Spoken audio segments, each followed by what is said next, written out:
Despite his F1 prowess, Raikkonen still has a lot to learn from the likes of Mikko Hirvonen, who gives us and Kimi a masterclass on how to drive on snow and gravel.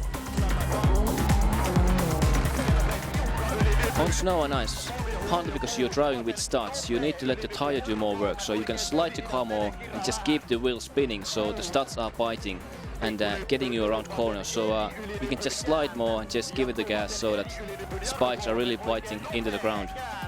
Because of, you can see there's big snowbanks, you don't have to be so precise with your driving all the time. You can take more risks because you know that the snowbank is going to forgive you a small mistake and it's just going to push you back on the road, as you can see here. It's a big slide.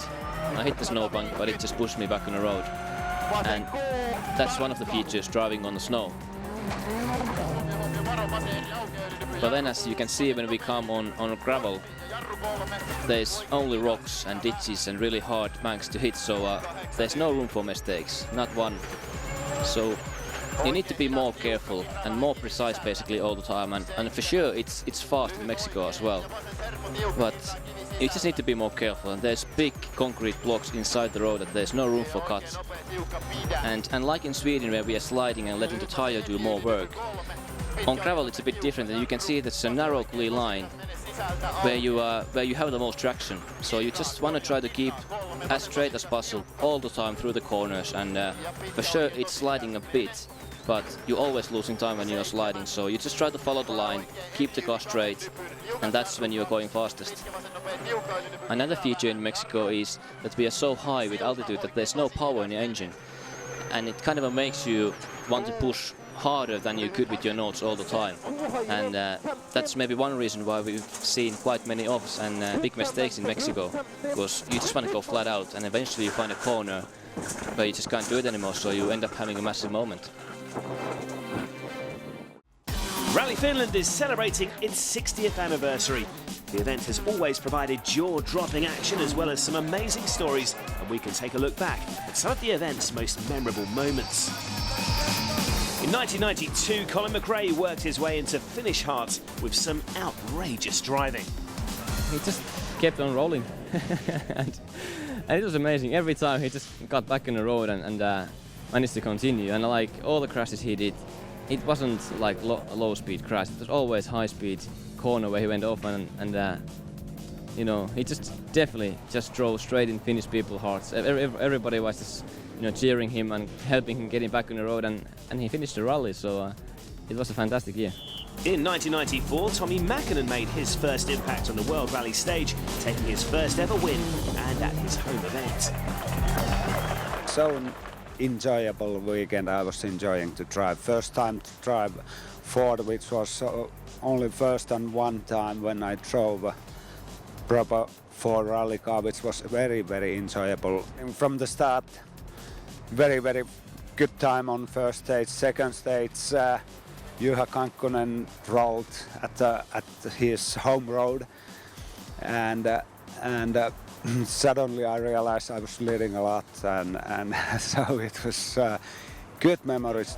But the master of Finland is undoubtedly Marcus Gronholm. The Big Finn won the event 7 times, most famously in 2004. When reduced to 3 gears, he still kept the lead and won the rally. 3 gears, home stage. Look at the time. You can tell Corrado now at 3 it's enough. There have only been 4 non-Scandinavian winners here in Finland. Carlos Sainz was the first in 1990, followed by Didier Auriol in 92. It was then 11 years before Marco Martin won here in the Focus. And Sebastian Loeb became the 4th winner in 2008, a memory that still brings a smile to the world champion's face. Yeah, it's one of my best memories because it was really an extremely hard fight with Mikko from the start to the end. One time he was fastest than me, and only for 1 or 2 seconds all the time, so it was an incredible battle and an incredible feeling when I finally won. Kankkunen is a Finnish rally legend. He was the first driver to win consecutive titles and the first to win 4 of them. He's won this event on 3 occasions, and after an 8-year break, Kankkunen is back. The idea why I'm here is that 60 years anniversary plus. I'm 50 myself, and it's a sort of habit for the Finnish drivers to do it once more. And thanks especially for the spectators, you know, the public and people, to give them a thank you from the support of, like for me, 25 years career. Over that impressive career, Juha's driven for some of the best manufacturers this sport has seen. But the Ford Focus WRC is a very different car. I went with Mikko last week for the test because I wanted to learn the car.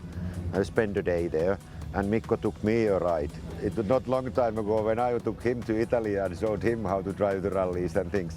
And now it was other way around. He took me and saw the car how it goes. And first surprise, I mean, the power is nothing special. It goes, but I mean, if I compare to Group B, this is slow car. But the corner speed, especially the slow corners, jumps, corner jumps, braking, how it handles and things, beautiful.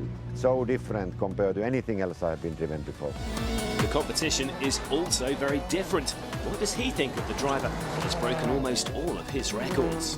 He's doing a great job. I mean, I must say that he is one of the greatest, definitely, ever rally driver, and especially he has won so many times the World Championship title now that he will be number one. I think it will take some time, somebody to beat his record. And all the other boys as well. I mean, I can do, let's say, 95% speed what they are doing when I'm doing my best, actually.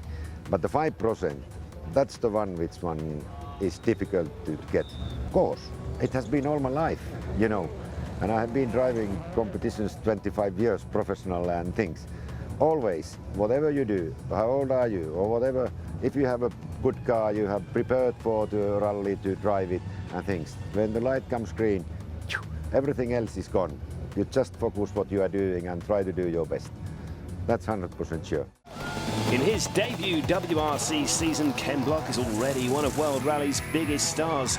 His name is synonymous with the sensational Gymkhana videos that have taken the internet by storm. I really appreciate, all the fans that watch those videos online, and it seems that there's a certain appreciation too from all the WRC and rally type fans. So, thank you. On the way here to Alsace, Ken stopped off in Hossegor, a surf town on France's Atlantic coast, as the World Surf Tour was in town. Ken took his 650 horsepower Gymkhana car to a local karting track with the intention of scaring the wits out of some of his mates, pro surfers from the tour, who are always searching for the next adrenaline hit. I guess I'm not in control of the car, Ken is, but I have a lot of trust in him. In the ocean though, it's very uncontrolled, and he's kind of used to go with the feel of things, but it's totally different adrenaline. But I really enjoy getting amongst, driving cars, motorbikes, whatever. I love the adrenaline.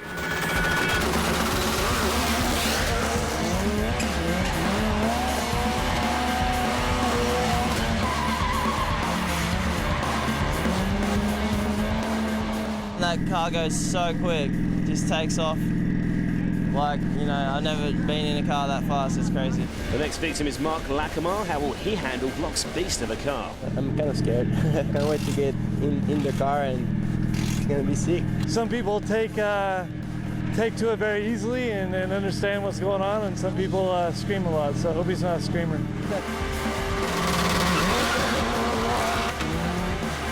Not a full scream, but maybe a little whimper.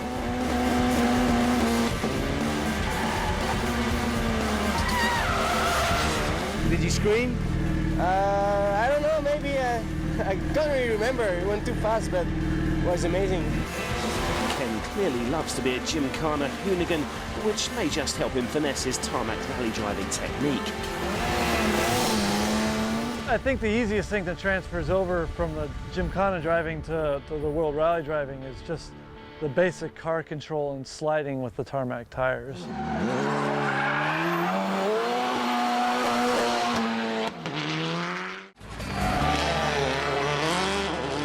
Nobody knows more about this event than Seb, so earlier he came to our studios to talk us through how best to drive these stages.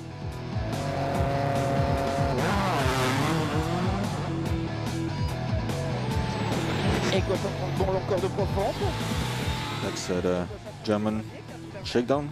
here, like here, you can see a big cut in the grass here also. So that's a bit specific here in Germany. The roads are so fast and narrow that nearly every corner we have to cut in the grass, and then it changed a bit the grip of the car. It's very tricky place also, you can see. And now a big break for the hairpin left. So on the brakes you just hear it very slippery also because it's some gravel in the corner. Et droiti.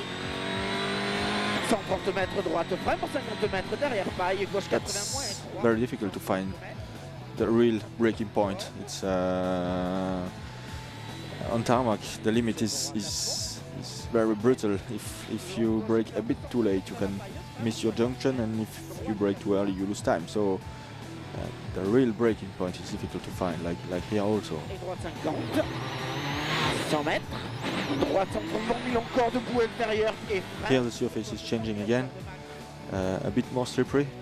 So that's also something you have to appreciate, because nearly every junction you change the surface, and the grip can change a lot in this condition. So if it's changing to very slippery, then you have maybe to write it in the nose. If not, like here it's changing again now, and here again. Very narrow. Et droite à fond corde, léger bout intérieur, 80 mètres, gauche 120. But here the grip is changing a lot because it's under the trees and it's very muddy, so you have to know it. And here a big break with a hidden hairpin. Here you have to be very slow because it's very slippery, so you have to feel that, and that's part of the experience you need in the rally, like here also. Here a very muddy hairpin, you just can see that we are very slow in this part. It's like ice in this corner. Bon, mis corde légère, 100 mètres, droite 90.